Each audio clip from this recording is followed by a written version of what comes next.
If you're unprofitable with your trading and wondering, what do I even do next? How do I continue? How do I move forward? How can I continue to become better? Then I think that you're watching the right video right now. I have been unprofitable for 5 months. I started trading 5 months ago, and these are the things that I do every single day to ensure that I become profitable. I'm working towards my first payout right now on my first XFA, and I am very confident that by doing these things, I will be able to succeed. And I believe that if you do as well, then your success will also follow. So let's get right into it. The first thing that I want to talk about is journaling. And I know that a lot of people really hype up journaling, and I absolutely 100% agree.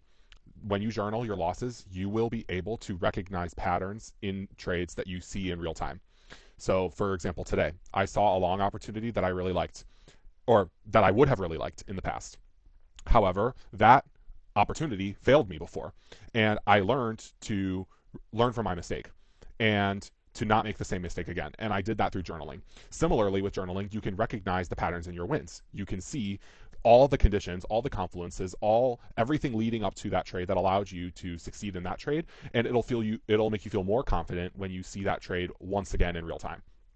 I think journaling in general is also a great way to let your emotions out. I think that trading can be an extremely emotional experience, whether it be you're missing out on a move, or you lose, or you win. Both of those are very emotional experiences. And for anyone saying that they don't feel an emotion when they lose, they're lying, because obviously you are going to be somewhat disappointed even if you know your system is profitable.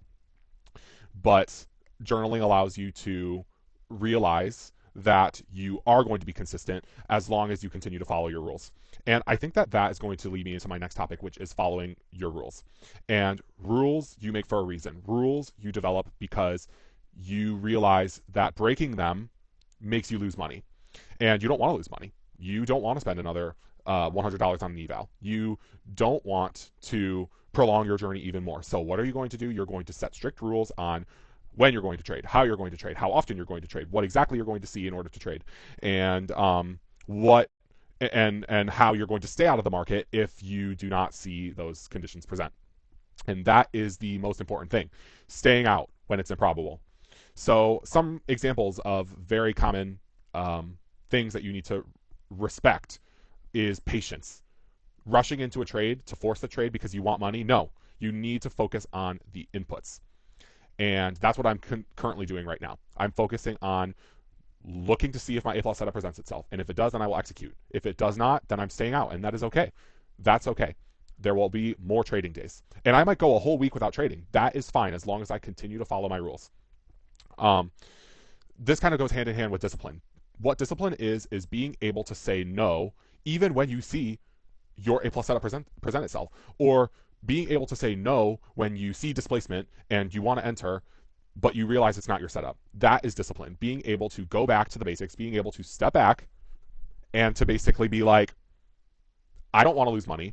I want to succeed. I want to follow my rules. So I'm not taking this because it would be me forcing a trade and me fearing missing out. So I'm entering. And that is not discipline. That is undisciplined behavior. And everyone says that discipline translates from real life to trading, and I agree. And I'm still working on the real life aspect myself. I'm still trying to go to the gym consistently. I love pickleball, so that's something that I do. And I'm trying to eat right, and I'm trying to keep my life filled with hobbies and work so that I can keep my mind off of trading. And I think that that is really important, because just imagine this analogy. Someone has a food addiction, and you place McDonald's right in front of them. They're going to want to eat the McDonald's. McDonald's fries are good. McDonald's shakes are good. So they're going to want to eat the McDonald's. And they're going to not really care about their goal. They're going to be like, oh, I'm just going to eat the McDonald's this one time, whatever. But that's ultimately setting them back. And it's the same thing with trading. If you are trading at 2 a.m., which, trust me, I have before, and it has cooked me. It has caused me to crash out. And that is what I learned, is that when you put the charts in front of someone who likes to trade, who wants to trade, then obviously they're going to be more inclined to break their system, break their rules, and to give in to that opportunity and to be undisciplined. So Another thing that I wanted to talk about is conditions and switching bias. That is something I used to really struggle with, and in order to become profitable, I am doing a lot better with setting conditions and switching bias. For example, today was a great day of that. I was bullish going into today. We just absolutely dumped. We absolutely dumped, and old me would have said, okay, this is an even better place to take longs. But no, that's not how I should be thinking about it, nor should you be thinking about it. How you need to think about it is we just dumped so much, the market clearly wants to keep going lower. So we're going to switch bias, and there's different conditions you can set in order to switch bias. Like I sometimes switch bias at the 15-minute close, the 5-minute close. My condition sometimes could be the 5 or 15-minute gap, like if we respect it or disrespect it, and you'll figure that out as you go. Okay, but it's about conditions and switching bias. Um, I feel like all of these trading psychology things all feed into the goal of not focusing on the output of trading. The output being passing an eval, getting a payout, quitting your job, financial freedom, et cetera, et cetera. And those are all things that we look forward to.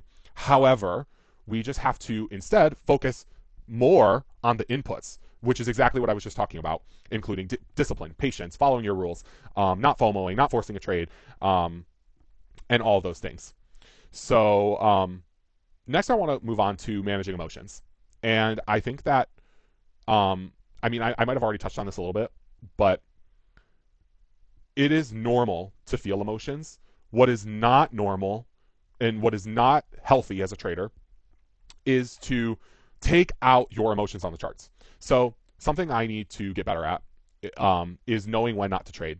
And what I mean by that is like if I'm having a bad day, if I've had a stressful week, if I am feeling anxious going into the day, or like, because sometimes it does happen, then I know that I am more likely to make a decision that I would regret or to break my rules.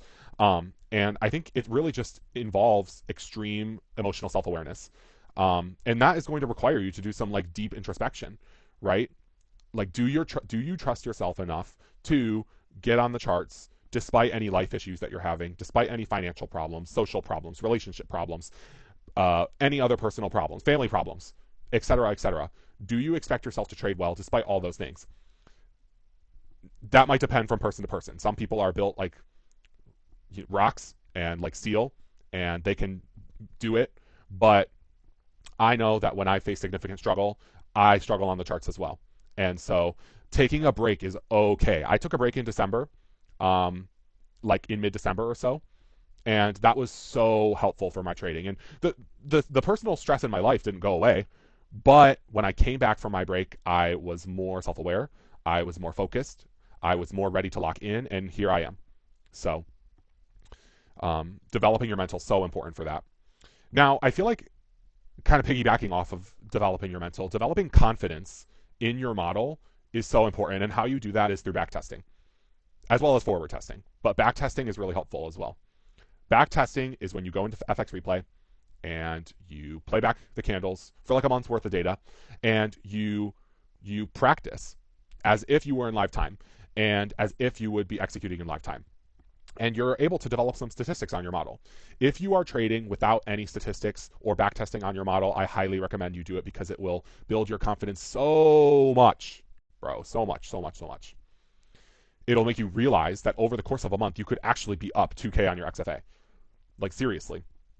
And it'll also allow you to, again, recognize more patterns in the trades where you lose so that you can avoid those mistakes in live markets.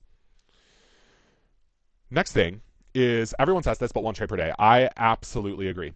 I absolutely agree. One trade per day is so important, maximum two. And the reason I say two is because if you get a break-even trade and you see a reentry opportunity, then I recommend that as well. But risk heavy on your one trade a day. If you are extremely confident in that trade, and if you feel like that's exactly what you would take in backtesting, if you feel like that is something that you would be extremely proud to take, win, loss, or break even, then you should take it. Absolutely. But you should do it with the proper risk management, and that is also extremely important too. You have to understand that you're not going to be full porting every single trade. You're not going to over risk accidentally because you want the better entry. No, you're going to look at the chart, see what your stop loss size is, risk appropriately, and then enter in that order. Not chase into it with the wrong sizing and then you lose more money. No, that's not happening. So next thing I want to talk about is getting a mentor. If you are unprofitable and you want to speed up your journey, I highly recommend getting a mentor. My mentor is Ducci Trades. Shout out to him. And I think that getting a mentor has definitely helped in my trading journey.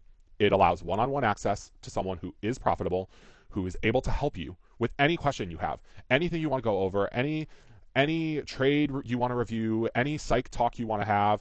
You have one-on-one access to that person. And yeah, mentors can be expensive, but they are worth the money. Think of it as like an ROI game, right?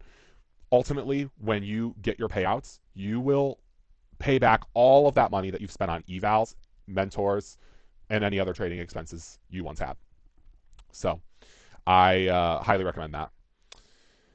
Something else I want to talk about is documenting my journey. I think this is the last thing I want to talk about in this video. Um, Documenting my journey will be extremely important for my growth. I think that it allows me to hold myself accountable. It is possible that not really many people are watching this video, but I want to hold myself accountable. I do that through some Discord servers I'm in, but I also want to document my growth as well. I think that it'll be, I know what I've gone through. You guys know what you have gone through. And to be able to share it to the world, it's kind of hard, right? It also allows me to keep myself in check with my rules and all those psych issues that I just talked about, because it's embarrassing to post a loss where I broke my rules, where I FOMO'd into something. It allows everyone to see that, and it doesn't set a good example. I want to be able to become profitable and set a good example for other people who are also trying to grow in their journey. So those are all the list of things that I'm currently doing in order to succeed in my trading. I feel extremely confident that moving forward, there will be some growth, and you have not seen a payout from me yet, but it is coming, and I will keep you guys updated. If you enjoyed this video, please be sure to like, subscribe, and comment anything else you want to see from me. And Dr. Tyga out.